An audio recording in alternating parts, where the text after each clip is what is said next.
근데 워낙 발표자들께서 굉장히 큰 프로젝트를 지금 하고 계셔서 하실 얘기들이 많이 있어서 제가 중간에 말씀을 끊지를 못했습니다. 원동 교수께서는 1대1로를 오랫동안 추적해오고 전문가시니까 아마 제가 이렇게 크게 보면은 머릿속에 있는 생각들을 담론화하고 이 담론을 다시 정책하는 데 가는 과정에서 굉장히 많은 저항이 있었던 것이라고 생각이 되고 그런 것이 조금 제도적으로 안착되는 과정에 있지 않는가 이런 생각을 하고 또 중국 정부가 지방 정부가 또 새로운 이제 1대1로를 모색하는 방안들도 중앙 정부와 함께 결합하는 구도도 있고 그리고 우리가 크게 보면은 우리가 남북 연합을 사실 이제 모색해야 될 때가 된 것 같은데요. 그러면 결국 그 경제 연합이라고 하는 것들이 남북연합과 결합해서 어떤 의미를 가질 수 있을까를 생각해보는 계기도 됐던 것 같습니다. 그리고 일본도 아까 말씀하셨는데 일본도 아시아 태평양 전략을 아시아 태평양 이니셔티브 이렇게 바꿔 부르기 시작한 것 같습니다. 말하자면 중국의 1대1로 이니셔티브와 결합 지점을 좀 찾으려고 하는 시도가 있는 것 같고요. 그래서 우리가 그것을 이제 한반도 신경제 지도와 같이 결합해 보면 굉장히 열린 공간이 만들어지고 협력의 범위가 생각보다는 이제 하기에 따라서 다양한 방식들이 만들어질 수 있다 이렇게 생각을 하고 있는 것 같습니다. 좋은 발표 감사드리고요. 토론 시간이 조금 부족해졌는데요. 그런데 뭐 한 5분 정도씩 코멘트를 좀 부탁드리고 좀 시간을 좀 관리를 해보도록 하겠습니다. 우선 허재철 박사께 부탁드리겠습니다. 예. 안녕하십니까. 키예프의 허재철입니다. 주정환 교수님의 발표 굉장히 재미있게 잘 들었습니다. 특히 동북아 정세가 급변하고 있고 이게 이 지역의 구조의 변화로까지 이어질 수 있는 상황에서 굉장히 시의적절한 문제제기 연구가 아니었을까라는 생각이 들고요. 특히 이제 형태 발생 사회 이론에 착안해서 한반도와 중국의 관계 그리고 우리의 대응 방안에 대해서 분석하셨다는 점에 있어서는 참 창의적인 접근 방법 시도였다는 생각이 듭니다. 저는 제 의견보다는 교수님의 두 가지 상황에 대해서 좀 더 의견을 들어보고 싶은 생각에 질문을 드리고 싶습니다. 첫 번째는 굉장히 기초적이면서도 중요한 질문일 것 같은데요. 교수님께서 이제 4가지 시나리오를 제시를 해 주셨습니다. 그리고 그 중에서 특히 이제 2가지 시나리오, 즉 중미가 대립을 자제를 하고 협력을 강화하는 방향으로 나가는 시나리오, 그리고 중미 대립이 좀 더 격화되는, 악화되는 상황으로 가는 시나리오 2가지를 말씀해 주셨는데요. 이 2가지 시나리오 중에서 이제 시나리오 제시에서 더 나아가서 어떤 시나리오가 좀 더 지금의 여러 가지 상황을 고려했을 때 가능성이 큰지 연구자 입장에서 그 부분에 대한 의견을 좀 들어보고 싶고요. 두 번째 질문은 시나리오 2에 대한 질문, 즉 중미 대립이 좀 더 악화되었을 경우에 대한 부분인데요. 이 부분에 대해서 이제 교수님께서는 현안별 지지를 통한 위험 분산 전략 수립이 필요하다 이렇게 말씀을 해주셨습니다. 근데 현안별 지지라는 이 전략이 사실 새로운 것이 아니라 중미 관계가 대립이 이제 가시화되면서 이제 한국 사회에서 많이 제기되었던 그런 주장들인데, 근데 이게 문제는 이 사드 문제를 계기로 이 현안별 지지라는 것이 얼마나 현실성이 부족한 대안인지라는 부분이 좀 드러났었던 것 같아요. 경제는 중국과 협력을 하고 안보와 관련돼서는 예를 들어서 사드 문제 같은 경우에서는 미국과 의견을 같이 한다라는 것이 중국에게는 먹히지 않았었던 것을 저희가 사드 문제를 통해서 이제 경험을 했었던 겁니다. 그리고 최근에는 이제 화해 문제에서도 나오듯이 이제 5G라든가 AI라든가 이런 신기술 관련돼서 이제 미중 사이의 이제 갈등이 격화되고 있는데 여기서는 도대체 우리는 현안별 지지라는 것이 가능한가라는 이제 의문을 가질 수밖에 없습니다. 이런 문제에 대해서 교수님은 어떤 생각을 가지고 계신지 들어보고 싶습니다. 이상입니다. 네, 질문은 간단했는데요. 답변은 굉장히 복잡해질 것 같죠. 네, 주장한 박사님 좀 준비해 주시고요. 그럼 최필수 교수님. 네, 저는 간단하게 몇 가지 사항만 추가를 하겠습니다. 제가 보름 전에 단동에 갔다 왔습니다. 그래서 지금 현재 그러니까 남북 간의 협력은 막혀 있는데 그럼 북중 간에는 어떤 일이 벌어지고 있는가를 보고 싶었는데 결론은 그 제재를 슬쩍 비껴가는 정도의 북중 협력이 진행 중이다 그렇게 볼 수 있을 것 같습니다. 중국은 후진타오 말기부터 원자바오 총리가 그 방북하면서부터 이게 북중 간의 경제 협력이 굉장히 뜨거워졌는데 그게 2016년 하반기에 중국이 제재에 동참하면서부터 이런 북중 간의 관계가 끊어졌다시피 했습니다. 근데 제가 최근에 가서 본 그 결과로는 이 교류가 아예 없지는 않고 그 중조 우이교라고 하는 압록강과 연결하는 다리에서 어떤 관광버스나 물자를 실은 트럭들이 이 왕래하는 것들을 확인할 수 있었습니다. 제가 현지에 물어보니까 작년 여름 이후, 그러니까 그 싱가포르 회담 이후에 약간 활성화되고 있는 것 같다, 그런 말을 들었습니다. 그렇지만 이 전성기에 비길 만한 그런 본격적인 경협은 아직 이루어지고 있지 않습니다. 무엇보다 은행이 막혀 있지 않습니까? 지금 어떤 큰 거래를 하려면 반드시 은행이 필요한데 그게 없어서 그냥 보따리 무역이라든가 무슨 환치기 이런 수준의 굉장히 간단한 교역만 이루어지고 있다고 제가 들었습니다. 그리고 중국에서 야심차게 설치했던 북중 호시 무역구, 이것도 지금 현재 폐업 상태에 가까운 그런 상태인 것을 확인하고 왔습니다. 그 밖에 뭐 황금평 위화도 다 마찬가지였습니다. 근데 현재 가장 본격적인 북중 경협은 아마 북한 근로자의 중국 파견일 것 같습니다. 전성기에는 3만 명 이상이 나와 있었다고 합니다. 이 숫자는 남한에 와 있는 탈북자와 같은 숫자입니다. 그만한 사람들이 지금 그 동북 지역에서 그러니까 중국 공장에서 근무를 하고 있었던 것인데요. 모르겠습니다. 이게 제재가 강화된 이후에 그 사람들이 얼마나 많이 복귀했는지 알려지지 않았습니다만은 현재로서는 그게 가장 본격적인 북중 경협의 형태라고 볼 수 있을 것 같습니다. 이렇게 된 데에는 중국 동북 지역의 인구가 감소한다는 데 큰 이유가 있습니다. 우리나라의 이 출산율이 0.95라고 많은 사람들이 놀라워했는데 중국 동북 지역은 0.5라고 합니다. 그러니까 중국 당장 거기는 일손이 부족한 거죠. 그래서 북한 사람이라도 많이 받아서 일을 시킬 그런 유인이 있어서 당장 그런 면에서 협력이 이루어지고 있습니다. 그렇다면 이제 제재가 앞으로 완화되거나 없어진다면 어떻게 될까를 보기 위해서 제재 없이 이루어지고 있는 그러니까 북한과 몽골, 죄송합니다. 중국과 몽골, 중국과 러시아, 이걸 보면은 여기도 사실 별거는 없습니다. 몽골과의 얼리엔이라고 하는 지역이 있고, 러시아와 수이펀허, 그리고 러시아 몽골 접경의 만저우리, 이런 지역들이 있는데, 여기서 이루어지는 협력을 보면은 중국에서 생활 필수품과 식자재와 내구 소비재를 수출하는데 뭐 창고 역할을 하는 정도. 그리고 러시아나 몽골에서 수입하는 목재나 석탄의 1차 가공 단계, 뭐 그 정도에 머물러 있습니다. 그렇다면 그러니까 제재가 없어진 다음에 북한도 그 정도에 머물 것인가? 근데 그럴 것 같지는 않습니다. 일단 북한은 몽골, 러시아와 달리 인구가 훨씬 많습니다. 몽골은 300만밖에 안 되고 급속 러시아는 640만밖에 안 되는데 북한 인구는 그보다 훨씬 많으니까요. 그래서 협력이 이루어진다면은 좀 더 본격적인 형태의 그런 산업 협력이 이루어질 수 있는데, 근데 북한이 가지고 있는 비교 우위를 본다면은 아마 가장 낮은 단계의 OEM부터 시작할 것 같습니다. 우리가 인가공 산업을 OEM과 ODM으로 보는데, OEM은 그야말로 인건비만 가공하는 것이고, ODM은 현지에서 약간의 부가가치를 만드는 것인데, 지금 북한에서 수출 가능한 제조품은 식음료밖에 없습니다.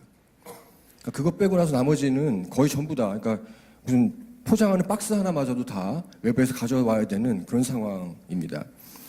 그래서 가장 낮은 단계의 OEM부터 시작을 할 텐데, 근데 또 개성공단과 달리 아마 이것이 굉장히 빠른 속도로 ODM으로 진화할 수 있을 것 같다. 왜냐하면은 개성공단 같은 경우에는 개성공단 관리위원회라고 하는 데서 이거 모든 걸 관장했는데, 여기는 기업가가 아닌데, 근데 지금 북중 교역에서는 이른바 돈주라고 하는 기업가들이 활발하게 활약을 하고 있어서, 그 돈주를 파트너로 해서 어떤 사업을 기획할 수만 있다면은 OEM에서 ODM으로 더 깊어진 그런 심화된 경제 협력이 나타날 수 있을 것 같습니다. 그리고 무엇보다 북한 아마 그러니까 이런 접경지대뿐만 아니라 북한 개발 자체가 커다란 한중 협력이 기회가 될 것 같습니다. 당장 북한이 이제 개방된다면은 뭐 정유소, 제철소, 건축자재 이런 데서부터 수입 대체가 필요할 텐데, 여기서 한국과 중국 기업이 굉장히 많은 협력을 할 수 있을 것이라고 보고, 또 부동산 개발, 말할 것도 없죠. 부동산 기업은 당장 돈이 되는 거기 때문에 아마 한국이나 중국 기업이 앞다투어 들어가서 아파트를 짓고 막 그럴 것 같습니다. 그리고 이제 남북중 경협을 하는 데 있어서 아마도 그 장소는 북중 접경지대가 될 텐데 그게 이제 중국이냐 북한이냐를 한번 잘 생각해 봐야 되는데 왜냐하면 이것이 만약에 북한, 그러니까 황금평이나 위화도는 북한 땅이죠. 거기서 만약에 공장을 지은다면은 한반도 역외 가공기지 적용을 받을 수 있는 여지가 있습니다. 그래서 만약에 거기서 만들어지는 제품을 한국과 FTA 맺은 국가로 수출한다라고 한다면 북한에다 해야 됩니다. 그러니까 북한 영토에다 해야 됩니다. 반면에 그럴 것이 아니라면 중국 영토에다 할 수도 있는 것이고요. 이런 식으로 이제 어떤 산업이냐에 따라서 굉장히 입지에 대한 파인 튜닝이 필요한 시점이 아마 조만간 올 것 같습니다. 네, 이 정도로 하겠습니다. 네, 이현주 박사님 부탁드립니다. 네, 원동욱 교수님 발표 잘 들었습니다. 제안하신 한반도 중국 경제 회랑이 한반도 신경제 구상의 내용, 즉 대륙 연계 관련한 중요한 방안이라고 할 수가 있고 또 1대1과 연계하는 또 핵심 과제라고 할 수 있어서 굉장히 통찰력 높은 그런 발표를 해주신 거라고 생각이 되고 저는 거기에 더해서 몇 가지 교통 물류 분야에 있어서 우리가 남북중 협력 방안으로 좀 고민해 볼 수 있는 부분에 대해서 좀 몇 가지 말씀을 드리도록 하겠습니다. 먼저 아까 발표에서도 남북중 북중 거점 지역이라고 할 수 있는 이쪽 단동 신의주 그리고 훈춘 나선 지역에 대해서 우리가 더 좀 주목을 해봐야 될 필요가 있다. 왜냐하면은 이쪽은 한반도하고 또 유라시아 대륙으로 이어지는 접점 이기 때문에 상당히 중요하고 그렇기 때문에 이 물류 거점으로 우리가 주력을 해볼 필요가 있다고 생각이 됩니다. 특히 신의주하고 단동 같은 경우에는 우리 한반도의 경의선하고 또 대륙철도 TCR하고 또 연결이 될 수 있고 나중에 여건이 좋아지면은 남북 교류 그리고 북중 경협이 확대될수록 이쪽 지역에 대한 물류의 중요성이 더 강조될 수밖에 없습니다. 그렇기 때문에 우리가 좀 더 일찍 이쪽에 좀 투자를 해서 좀 더 선진적인 물류 협력 단지 이런 터미널 이런 것들을 좀 같이 중국하고 협력해서 조성할 필요가 있다고 생각이 되고요. 그리고 이 동해축의 이 나선하고 이 훈춘 같은 지역도 중국하고 러시아가 프리모리에 2 노선 개발에 대해서 이미 합의를 했고 그렇기 때문에 이 사르비노항을 출발해서 훈춘, 장춘으로 이어지는 이 투먼 라인이 또 앞으로 또 개발이 되면은 이쪽을 통해서 물류가 상당히 크게 흐를 수가 있습니다. 그렇기 때문에 이에 대비해서 이쪽 지역에 좀 더 우리가 좀 과도한 조금 선제적인 그런 투자가 필요하지 않을까 그렇게 생각이 됩니다. 또 두 번째로는 앞으로 대북 제재가 완화되는 데 좀 대비해서 한반도 철도 망 구축에 있어서 남북중 협력을 우리가 좀 고민해 봐야 된다. 왜냐면은 작년에 한중 정상회담에서 이런 문재인 대통령께서 그런 부분을 좀 제안을 해주셨습니다. 그래서 서울에서 신의주 그리고 중국과 연결되는 철도를 같이 중국하고 협력해 보자라는 좀 제안을 하셨고 중국도 좀 긍정적으로 검토를 했고 또 아까 발표에서도 말씀하신 바와 같이 랴오닝성 물론 성타운에서 이것이 좀 제한이 되긴 했지만 굉장히 중국 정부의 의지가 많이 담겨져 있는 것이라고 볼 수가 있는데 랴오닝성의 1대1로 계획에서 이런 단둥, 평양, 서울, 부산까지 이어지는 도로 철도망을 구축하자라는 좀 그런 내용도 좀 제시를 했기 때문에 이런 부분들이 굉장히 중요한 남북중 협력 사업의 일환이 될 수가 있다고 생각이 됩니다. 그리고 현재는 대북 제재에 좀 놓여 있지만 실질적인 추진이 상당히 어렵겠지만은 한반도 그 통합 철도망을 건설하는 데 있어서 그리고 이거를 대륙하고 또 연결시키는 데 있어서 남북중 협력이 굉장히 중요하고 또 아까 그 원동국 교수님께서 직접 말씀은 안 하셨지만 이 자료에 보시면 가칭 남북중 철도 협의체 설립을 제안을 해주셨습니다. 그래서 이 부분이 바로 우리가 남북중이 보다 좀 적극적으로 이 부분을 좀 논의할 수 있는 협의 틀이라는 점에서 우리가 굉장히 중요하게 좀 봐야 될 부분이라고 생각이 되고요. 그리고 마지막으로 북한의 그 내부적으로 우리가 같이 할 수 있는 협력 방안입니다. 방금 최필수 교수님께서도 좀 여러 가지 부동산이라든지 여러 가지 말씀을 해주셨는데 특히 그 철도하고 도로나 교통 물류 측면에 있어서 철도, 그러니까 북한 같은 경우에는 주철 정도라고 해서 철도가 가장 핵심적인 수송 수단입니다. 근데 철도뿐만 아니라 이런 도로 정책도 최근 들어서 상당히 좀 강조가 되고 있습니다. 그 신년사라든지 공동 신년 사설이라든지 그동안 그 북한에서 나온 담화문이라든지 이런 걸 좀 분석을 해보면 김정일 시대에는 아무래도 그 철도의 수송력을 좀 제고하는데 정책이 좀 초점을 맞춘 데 비해서 김정은 정권에 들어와서는 철도뿐만 아니라 도로의 그 건설, 도로의 유지, 보수, 관리, 안전성 이런 것들을 상당히 강조하고 있습니다. 그렇기 때문에 도로 분야에 있어서 우리 그 남북중 협력을 좀 고려를 해볼 필요가 있을 것 같고요. 그리고 또 최근에는 이 북한의 원산하고 함흥 간의 고속도로를 그 중국의 한 그 기업이 낙찰받아서 건설한다라는 그런 뉴스 보도가 있었습니다. 그래서 이거를 우리가 좀 주의 깊게 봐야 될 필요가 있는 것이 중국의 그런 자본 100% 자본을 가지고 그리고 북한이 상당히 최근에 개발을 주력을 하고 있는 원산 지역 고속도로를 중국 업체가 담당을 한다라는 것인데 우리가 이런 민관이 굉장히 좀 밀착되게 좀 그 북한의 그 수요 이런 것들을 파악을 해서 필요로 하는 그 도로 이런 부분들을 같이 좀 세밀하게 우리가 좀 방안을 짜야 되지 않을까. 그리고 그 도로 사업 같은 경우에는 워낙 시간이 많이 걸리고 또 막대한 자본이 또 필요로 하는 사업이기 때문에 중국과 협력해서 어떻게 이 중국과 협력해서 이것들 북한의 그 개발을 유도하고 또 북한의 경제 발전을 유도할 수 있는지에 대해서 함께 실질적으로 논의를 해야 될 시점이라고 생각을 합니다. 이렇게 마치도록 하겠습니다. 네. 세 분 토론을 들었습니다. 이미 약속한 시간은 좀 지났습니다.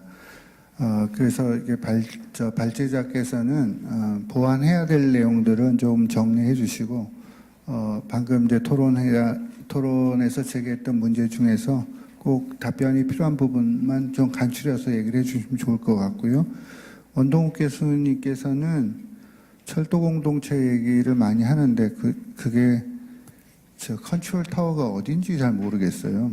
어디서 하는지 혹시 알고 있으면 제 질문에 대해서도 좀 답변해 주시면 좋을 것 같고 그렇습니다. 그러면 추정한 교수님부터 마이크를 드리겠습니다. 두 가지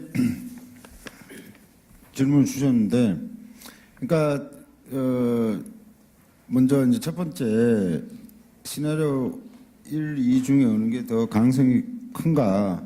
그것은 이제 뭐 상식적인 수준에서 현재 중미 관계가 전쟁을 해서 상대방을 없앨 정도로만큼의 그런 극단적인 상황으로까지 발전을 할 것이냐, 그것이 아니라면 세계 뭐 경제 질서의 문제 이런 부분에서 필요하다, 일정한 부분에서 필요하다는 부분들이 더 강하다라고 본다면 저는 뭐 시나리오 1로 될 가능성이 높다. 즉 다시 말씀드리면 일정하게 협력을 큰 원칙과 기조로 가되 각국의 이익에 따라서 지금 뭐 중미 무역 분쟁이랄까 이런 부분들에 대해서는 대립하고 갈등하는 측면. 그런데 그것이 넘어서서 내가 온 역량을 다해서 너를 없애버리고 말 거야 정도로는 가지 않을 것이다. 뭐 그런 상황에서 진행될 가능성이 높다라는 생각이 들고, 현안별 지지 이런 부분들은 뭐 사드 배치 예를 드셨는데 저뿐만 아니라 일반적인 뭐 국제 정치를 공부하고 이런 학자들이 말하는 현안별 지지는 저는 뭐 이렇게 이해를 하는데 그런 부분들을 넘어서서 보다 광범위한 측면이다. 경제 동상뿐만이 아니라 사회 문화 정치 외교적인 부분 못 통과하는 부분이다. 다시 말씀드리면 이 현안별 지지는 매우 우리의 외교적 역량, 외교적 입지를 약화시키는 그런 부분들의 어떤 표현이지 않을까라고 생각을 하고요.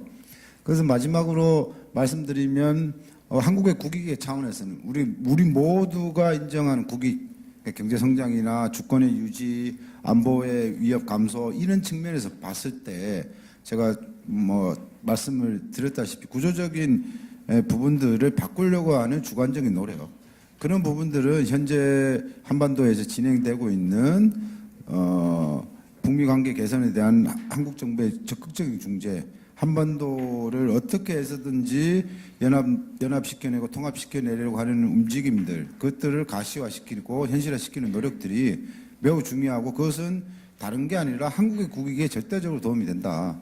그런 측면을 좀 바라봐야 되는 게 아닌가 그렇게 생각합니다. 이상입니다. 이현태 선생님. 예, 그 연구를 분야별로 남북중 협력 가능성을 살펴본 종합적인 연구를 해보니까 사실 제재가 본격적으로 해제되기 전까지 할 수 있는 것들은 약간 소프트웨어적인 측면입니다. 예를 들어 환경 문제, 지금도 미세먼지가 심각한데 북한발 미세먼지도 상당히 있다는 결과가 있고요. 북한도 중국발 미세먼지 때문에 고통을 많이 당하고 있다는 결과가 있습니다. 이런 것들은 뭐 벌크 캐시가 북한으로 들어가는 문제가 아니기 때문에 제재가 여전히 유지되는 상황이라도 그 어떤 기후 관련, 미세먼지 관련 공동 조서라든가 이런 거는 남북중이 같이 할 수 있는 영역이라고 생각이 됩니다.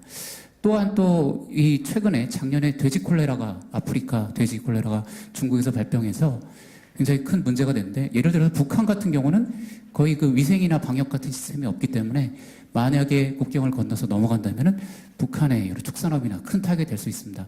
그래서 그런 거에 대한 연구, 그런 거에 대한 남북중 공동협력 연구 같은 거는 지금 제재 완화가 되기 전에도 어느 정도 추진할 수 있는 것이고 그런 것들을 조금씩 추진하다 보면은 상호간에 어느 정도 신뢰가 쌓일 수 있고 그걸 바탕으로 해서 제재가 이후에 장기적으로 뭐 완화가 되거나 비핵화가 이루어진다면 좀 더 커다란 사업들로 나갈 수 있지 않을까. 그런 단계적 접근, 아까 원동 교수님 말씀하신 것처럼 그런 접근 방식 고려해야 되지 않을까 싶습니다. 네, 감사합니다. 네, 원동욱 선생님. 예, 이어서 좀 첨가를 하자면은 저도 이 현재의 국면에서는 사실은 인프라 투자를 하더라도 소프트한 부분에서의 인프라 투자가 필요할 거라고 생각이 듭니다. 앞에 말씀드렸던 것처럼 경제 전문 인력을 양성하는 그런 교육 사업이 저는 굉장히 주요한 사업이 될 수 있다고 생각이 드는데 예를 들면 그렇습니다. 중국의 연변대학이 있습니다. 연길에 가면 그 연변대학의 지금 제2캠퍼스 훈춘 캠퍼스가 지금 훈춘에 있고요. 거기에 국제물류 전공 과정이 개설이 되어 있습니다. 저는 이것이 꼭 뭐 4년제 이런 것이 아니라 하더라도 국제물류 전문가 양성 과정을 사실은 남북중이 공동으로 즉 우리가 컨텐츠를 제공하고 중국이 캠퍼스를 제공하고 또 북한이 자신들이 필요한 특히 나선 지역이 앞으로 자유무역지대로서 성공할 수 있으려면은 상당히 이러한 물류 전문가들이 많이 필요하거든요. 이런 부분들을 이제 함께 해낼 수 있는 그런 교육 사업들이 굉장히 효과적일 거라고 생각이 들고요. 마지막으로 우리 사회자님이 말씀하셨던 동아시아 철도 공동체의 컨트롤 타워는 어디냐 저도 모르겠습니다. 단지 어쨌든 북방경제협력위원회가 컨트롤 타워 역할을 하려는 의지를 갖고 있지 않는가라는 생각이 들고 있고요. 국토교통부도 관련된 어떤 연구 프로젝트를 발주를 하고 있는 거로 알고 있는데 사실 굉장히 어려운 문제라고 생각이 됩니다. 일단 던져지긴 했는데 별로 실체가 없기 때문에 많은 혼돈을 주고 있는 것 같습니다. 이상입니다. 고맙습니다. 지금 플로어를 오픈하기는 좀 어려울 것 같습니다. 시간이 다음 세션에서 좀 보완하시면 좋을 것 같고요. 조금 제가 플로어를 좀 대신해서 좀 한 말씀 드리고 싶은 얘기들은 제재가 지금 막 진행이 되고 있는데 제재 기간에 할 수 있는 사업들을 찾아보면 상당히 많이 있는 것 같습니다. 그중에 오늘 발제자들께서 얘기한 것처럼 교육 사업인 것 같습니다. 그러니까 북한 경제가 새로운 변화를 하게 되면은 결국 거시경제를 운영해본 경험도 없고 증권, 주식 이런 자본주의 경제에 대한 원리에 대한 이해도 대단히 부족한 상태고요. 물류도 마찬가지고요. 이런 것을 접경 지역에서 사전에 교육하는 그 엘리트들을 양성해 놓지 못하면 공간이 열린다 하더라도 그것을 연착륙하는 데 많은 시간적 비용을 들일 가능성이 크기 때문에 그런 문제를 좀 생각해 볼 여지가 있다고 생각이 되고요. 이 남북중 협력이라든지 한반도 신경제지도라고 하는 것은 안 가본 길이 상당히 많이 있습니다. 그래서 불확실성이 굉장히 많은데 이 불확실성이 많다고 해서 그냥 주저앉히면 진도가 안 나가는 거니까 결국 그 파일럿 프로젝트나 이 선도 프로그램을 적극적으로 개발을 해서 이것이 실현 가능한 정책이라는 것을 축적하고 자꾸 보여줄 필요가 있는데요. 그런 데에 있어서 정책이 좀 손에 잡힐 수 있는 정책을 만들어서 확산하는 것이 대단히 중요하지 않을까 하는 생각을 합니다. 현 정부가 추진하고 있는 정책 방향 중에 저희가 학자로서 관찰해 보면 평화경제라는 말을 자주 쓰고 있는데요. 그래서 평화점 경제로 쓰지 않고 그냥 붙여서 평화경제로 쓰고 있는 것 같습니다. 말하자면 이것은 하나의 고유명사로 되어 있기 때문에 평화와 경제 사이가 매우 연동되어 있는 개념으로 접근하려고 하는 것 같습니다. 평화경제를 뭐 peaceful development 또는 뭐 peaceful economy 이렇게 쓰는 개념이 아닌 것 같거든요. 그러면 이 평화의 영역과 오늘 논의하고 있는 경제 영역이 어떤 접목을 찾아서 하나의 새로운 형태의 모멘텀을 찾을 것인가 이런 것들도 필요해 보이고요. 오늘 이제 논의가 나온 것들은 대부분 제조업 기반의 어떤 북한 경제가 현실적인 방법인 것 같습니다. 요새 논의되는 것처럼 단번 도약 전략, 이 점핑 스트래터지가 북한에 얼마나 적용 가능한가 하는 것에 대한 논의들도 앞으로 조금 해볼 필요가 있다고 생각이 됩니다. 중국도 큰 나라인데 대국형 개방경제 모델을 갖고 있잖아요. 농업부터 첨단 기술까지 한꺼번에 이렇게 발전해 가는데 북한이 아마 새로운 단번 도약 전략이 얼마나 경제적 이론의 기초에서 볼 때 실현 가능한 정책인지 결국 제조로 돌아가고 물류로 돌아가서 기술이 결합되는 모형으로 가야 되는 것이 아닌가 그런 논의들도 새로운 이제 연구 과제로 되어 있다고 생각합니다. 오늘 많은 토론이 벌어졌지만 대외경제정책연구에서 좋은 기획을 하신 것 같고요. 이 오늘의 논의를 조금 추후에는 조금 쟁점을 잡아갖고 좀 집중적으로 논의를 하게 되면은 훨씬 더 내용이 풍부해질 것이라고 생각이 되고요. 오늘 또 발표하신 분들의 많은 프로젝트들이 지금 진행 중에 있는 프로젝트 같습니다. 그럼 오늘 논의 결과가 논문을 완성하고 정책을 다듬는 데 많은 도움이 될 것이라고 생각이 됩니다. 그러니까 결국 오늘 논의된 것처럼 이슈 베이스드 서포트 하는 거가 있잖아요. 그러니까 현안별로 지지하는 거는 정책이 아닐 수도 있거든요. 그건 그냥 누구나 쉬운 정책입니다. 현안 따라서 지지하는 정책이 아닌 거는 비전과 철학과 목표가 부전 상태에서 이게 논의되어서는 안 되기 때문에 우리가 지금 새롭게 논의하는 것들은 새로운 한반도에 대한 미래 비전, 철학 이런 것들이 결합된 상태에서 어떻게 이 동북 지역의 경제 협력의 문제라든지 남북의 평화를 가져갈 것인가 이런 고민의 영역인 것 같습니다. 오랜 시간 동안 방청해 주시고 또 경청해 주셔서 감사드리고요. 좋은 발표를 해주신 발제자님 또 좋은 토론을 해주신 토론자님과 감사 인사를 드리면서 이 세션을 마치고자 합니다. 감사합니다.